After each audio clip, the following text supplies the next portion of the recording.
Segundo round entre Abelardo de la Espriella e Iván Cepeda. Está ya todas las cartas puestas sobre la mesa. Lo que viene es candela porque ahora sí, Mariana, pues la idea es conquistar esta semana los votos de las personas indecisas, de esos que faltan por traer a sus campañas. Y la situación está cada vez más complicada porque este fin de semana vimos cierre de campañas, pero también vimos encuestas, las últimas, las definitivas, que dan como ganador al señor Abelardo de la Espriella. Y vamos a hablar con eso, vamos a conversar un ratico con Luis Carlos Reyes, exministro, exdirector de la DIAN y por supuesto economista, quien nos acompaña hasta ahora aquí en De Frente también para analizar un poco lo que está pasando con las campañas y además esas propuestas que se están haciendo en ese sector también. Doctor Reyes, bienvenido. ¿Me escucha? Ahí lo veo, pero no lo escucho. A ver, prenda su micrófono, por favor. Eso. Sí, ya, perfecto. Ahora sí lo escucho. Buenos días, ¿cómo está? Buenos días, muy bien, un gusto saludarte. Gracias. Bueno, doctor Reyes, ¿usted cómo está viendo la cosa a poquitos días de esta segunda vuelta electoral? Bueno, creo que lo que vemos en las encuestas y más allá de los debates que ha habido acerca de las encuestas y de la calidad que tienen, que son debates muy interesantes y creo que digamos, no se han tratado con el suficiente nivel de calidad del debate estadístico, pero pues más allá de eso, uno ve varias fuentes, uno ve los mercados de predicciones que en la literatura académica muestra que son bastante acertados en sus predicciones, pues uno ve una posibilidad de que gane Abelardo de la Espriella bastante grande. Por otro lado, pues también está el hecho de que lo que determina todo son las elecciones no han pasado y hay muchísimas personas que no votaron y el movilizar a esos que no votaron es parte de la estrategia de ambas campañas. Entonces, ya veremos qué pasa el domingo. Luis Carlos, yo quisiera preguntarle por algo que también ha sido tendencia, vi que usted también lo mencionó en sus redes sociales, y es el tema de votar castigando a Petro. ¿Qué opina usted de este discurso, ¿no? De votar por Abelardo en castigo a Gustavo Petro? ¿Es esta una opción que a usted le parece, sí, no diría que válida, sino coherente? No sé, ¿usted cómo la ve? A ver, hay, digamos, hay dos cosas en las que pienso que un voto por Abelardo de la Espriella no es un voto de castigo a Petro. La primera razón es que Cepeda y Petro son personas de verdad distintas, algo que no, de pronto pues mucha gente no tiene presente porque no conoce como los vericuetos internos de la política de izquierda. Es que Petro y Cepeda han militado en la izquierda por muchos años, pero nunca han sido pues especialmente cercanos, digamos. Cepeda es una persona con una trayectoria en la izquierda muy larga, tanto más larga que la del propio Petro y que es independiente de la de Petro. Ellos han tenido sus encontronazos en el pasado y todo esto a mí me lleva a pensar que Cepeda es una persona eh, muy de izquierda, sí, pero petrista no. O sea, una cosa es el caudillismo, que yo creo que no es bueno incluso cuando el líder del movimiento le guste a alguien. Creo que el caudillismo como, digamos, fenómeno político no es positivo para la sociedad, pero a mí no me parece que Cepeda sea un petrista convencido, es de izquierda y son dos cosas distintas. Entonces, creo que hay que considerar al candidato bajo sus propios méritos y recordar lo que ha pasado en ocasiones recientes en las cuales candidatos presidenciales se han pintado durante la campaña, algunas veces a sí mismos, algunas veces por parte de otras personas, como la continuidad de otros candidatos, y eso no ha resultado tan bien, ¿no? En el mismo caso de Juan Manuel Santos con Álvaro Uribe, creo que lo que nosotros podemos ver después de esto es que la presidencia es un cargo que naturalmente tiene muchísimo poder, muchísima autonomía, y en Colombia, por lo menos, un presidente de la República es muy difícil que termine sujetándose a un expresidente, no tiene mayores incentivos para hacerlo, y por lo que se conoce de la trayectoria, del carácter de Iván Cepeda, no me parece que sea algo que uno deba asumir. Eso por un lado, o sea, Cepeda no es Petro. Y por otro lado, los que insisten en que, pues no sé, de pronto es que a Petro en el fondo quiere Cepeda y le quiero dar ese castigo.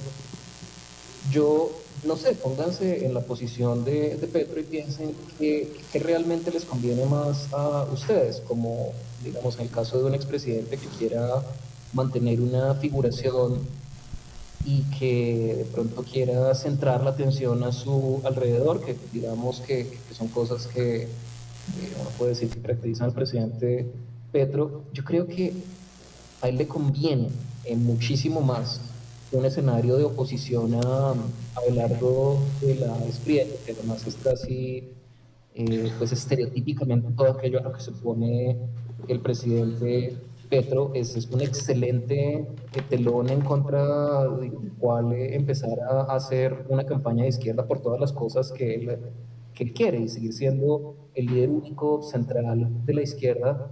Le queda mucho más fácil ahí que en una candidatura presidencial, perdón, que en una presidencia en la cual hay un presidente de la República que es de izquierda, que tiene una trayectoria autónoma de izquierda, y en la cual va a haber eh, un solo líder, que es el presidente, o máximo dos, el presidente y el expresidente, pero pues le quita protagonismo dentro de ese campo de izquierda que él tanto quiere. Entonces, yo creo que nadie debería votar en poco. Lo digo un poco en broma, un poco en serio.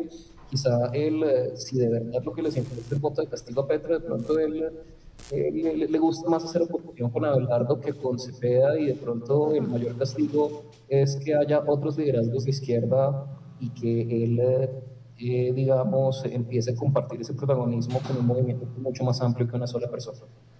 Sí, ahí me surgen varias preguntas, doctor Reyes. La primera, pues, es que justamente lo que se ha dicho es que la campaña de Iván Cepeda, pues, estaba convencida de que iban a ganar en primera vuelta, o por lo menos que iban a pasar de primeros a la segunda. Y cuando eso no pasó, pues entonces empiezan a ser evidentes todos los errores que se cometieron en esa primera etapa, porque incluso aquí se habló mucho de eso, se mencionó que al candidato lo secuestraron quienes estaban alrededor de él, lo pusieron solamente en la plaza pública a leer discursos, y que no conectó con la gente, o por lo menos no con la gente de centro a la que debía conquistar.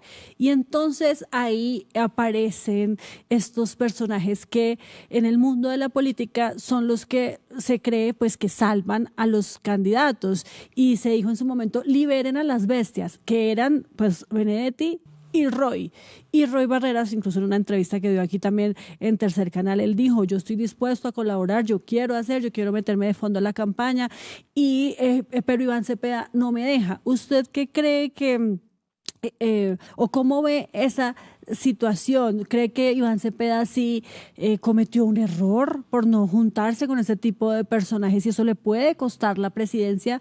¿O más bien está muy bien el hecho de que Iván Cepeda se haya mantenido al margen de este tipo de personas que incluso usted también ha cuestionado en el pasado, ha criticado y hasta ha denunciado? Sí, pues, a ver, creo que lo primero es que Cepeda, si quiere ganar, necesita mostrarle a todos los que no votaron por él en primera vuelta, digamos, ese grupo de personas que hace 4 años votó por Petro, no en primera vuelta, pero sí en segunda, necesita hablarles a ellos, y ellos necesitan escuchar una serie de claridades que es distinta de las que necesitaban aquellos que votaron por él en primera vuelta. Y creo que sí hay una necesidad grande de reforzar, de fortalecer ese mensaje. Y yo me imagino que ese es el argumento que hacen personajes como Roy Barreras, pero Roy, que es un tipo pues, extraordinariamente hábil argumentando, hace un non sequitur lógico, ¿no? Entonces dice: como Cepeda tiene que hacer eso, entonces se sigue que debería dejarme entrar a la campaña y apoyarlo porque yo soy el que sé hacer eso. Y ahí es donde está la gran falacia. Roy Barreras obtuvo un gran total de, ¿qué? Como 15.000 votos, no sé si alcanzó a los 16.000, o sea, de pronto se le alcanza para ser concejal de Bogotá, y creo que ni siquiera. Entonces, él él no representa a esas grandes huestes centristas ni nada por el estilo. Creo que lo que ocurrió con Roy Barreras es una lección bien importante, no para él, sino yo creo que en la manera en que se analiza la política en Colombia, porque seguimos convencidos muchos años después de cosas como el enorme fracaso electoral de Germán Vargas Lleras en 2018, seguimos convencidos de que en el fondo para ganar se necesita este tipo de políticos clientelistas, ¿no? De esos grandes operadores políticos que echan un cuento tremendo de cómo son ellos de importantes y influyentes, como Roy, como Benedetti, pues como el mismo Germán Vargas Lleras. Pero si nosotros nos vamos a ver ya en el 2018, adentrémonos en esa campaña de Vargas Lleras, estaba no solo él, pues uno de estos genios operadores políticos, sino que estaban Roy y Benedetti, y obtuvieron una votación que proporcionalmente a los que votaron fue más o menos la misma que obtuvo Paloma Valencia en la primera vuelta, ¿sí? Entonces todas las maquinarias más poderosas, etcétera, etcétera, todo este cuento, no lograron mucho. Más Mm. aún, uno se queda pensando que la mayoría de esos votos que obtuvo en su momento Vargas Lleras de pronto fueron logro de Vargas Lleras y no de personajes como Roy Benedetti, porque esta campaña sí nos dio la oportunidad de hacer como un experimento natural que llaman los economistas, y es ver hasta dónde puede llegar un poco Roy sin el apoyo de una figura como Petro. Y lo que vimos fue, él decía que iba a sacar, empezó con 4 millones de votos que decía que iba a sacar en la primera vuelta, perdón, en la consulta. Luego lo bajó a 3, luego lo bajó a 2, y luego terminó obteniendo como 260.000 votos, y a la hora de la verdad, ya en primera vuelta, obtuvo 15.000. Yo creo que estos personajes, que son otra vez enormemente hábiles en otras cosas distintas a conseguir votos en elecciones presidenciales, bueno, y en Congreso también, ¿no? O sea, el partido de Roy se quedó sin personería jurídica, no puso ni un congresista, entonces también toda esa supuesta habilidad política, ¿dónde está? Yo creo Mm. que ellos son muy hábiles a la hora de pegarse, o sea, eso sí, tienen un olfato político impresionante, son muy hábiles a la hora de pegarse a los que van a ganar, y tienen un automarketing impresionante, y entonces logran atribuirse cosas que no están logrando ellos, sino a las personas a las cuales con buen olfato se les han pegado. Si esto es confundir correlación con causación, y echan un cuento muy bueno. Yo sé que muchos de los que escuchan esto de pronto dicen, uy, pero ¿cómo le cae mal Roy Barreras a Reyes? ¿Cómo le cae mal Benedetti? Eh, pero realmente es eso, en la política colombiana hoy en día es una política bastante moderna en el sentido de que es una política de opinión, especialmente en elecciones presidenciales. Entonces, ese cuento de que toque traer a personajes como Roy Barreras y a Benedetti, pues por votos no es, porque puedan facilitar el ingreso de dineros mal habidos a las campañas, y eso es lo que eufemísticamente están diciendo que pueden lograr, pues de pronto eso sí pueden lograr, no lo sé, pero me parece ahí sí muy bien por parte de Iván Cepeda que haya sido tan reacio a permitir el ingreso. Sí, pero doctor Reyes, ahí tengo otra pregunta. Si la cuestión no es entonces de recibir estos apoyos, porque si bien le entiendo, pues no es que sumen mucho, y pues para Cepeda tampoco es, digamos, negociable el hecho de pues tener todas estas maquinarias. Entonces, también hay quienes dicen que el problema pudo haber sido del candidato, de la escogencia de Cepeda como el candidato para darle continuidad al gobierno de Gustavo Petro. ¿Usted qué cree? Que sí la embarraron en ese sentido, porque no es Cepeda en el que en este momento conecta con la gente, y no representa, digamos, lo que las personas, por lo menos los indecisos, quisieran para el gobierno y el futuro de Colombia?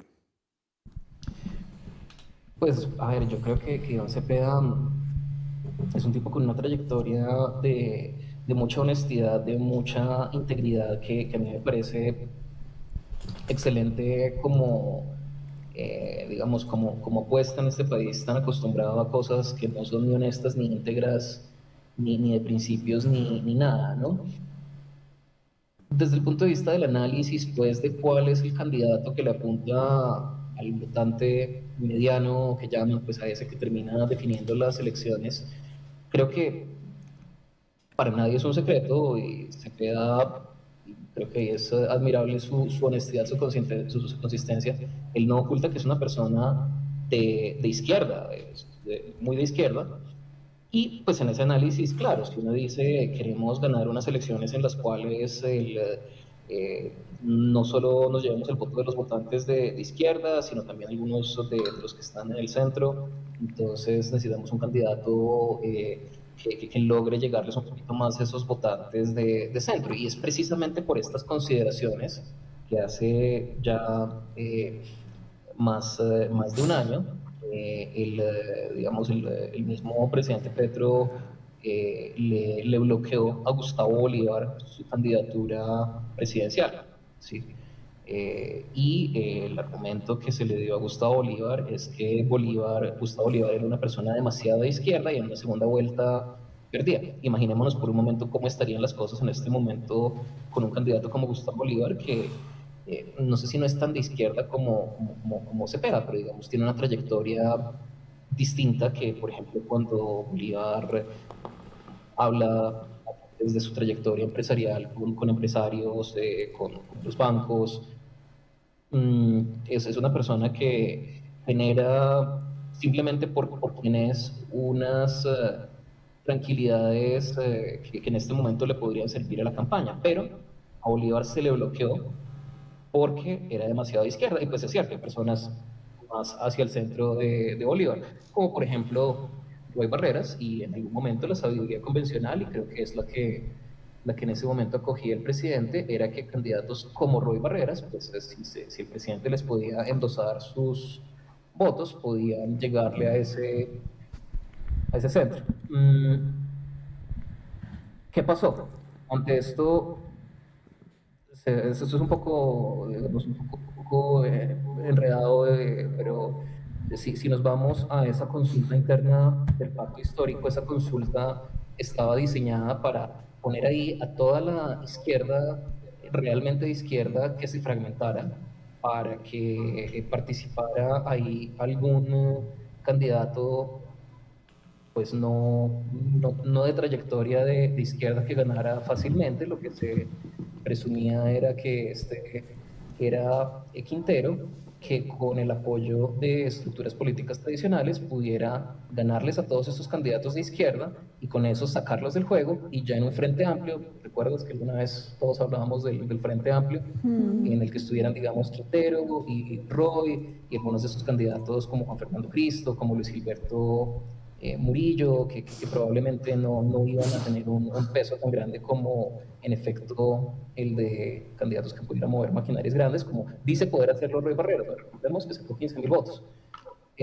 Pero entonces este era un mecanismo que eliminaba a la verdadera izquierda y en el Frente Amplio ponía a alguien, no quiero decir de centro, porque realmente ese tema ideológico es complicado, y sobre todo pensar que ellos son representantes del centro también me parece complejo.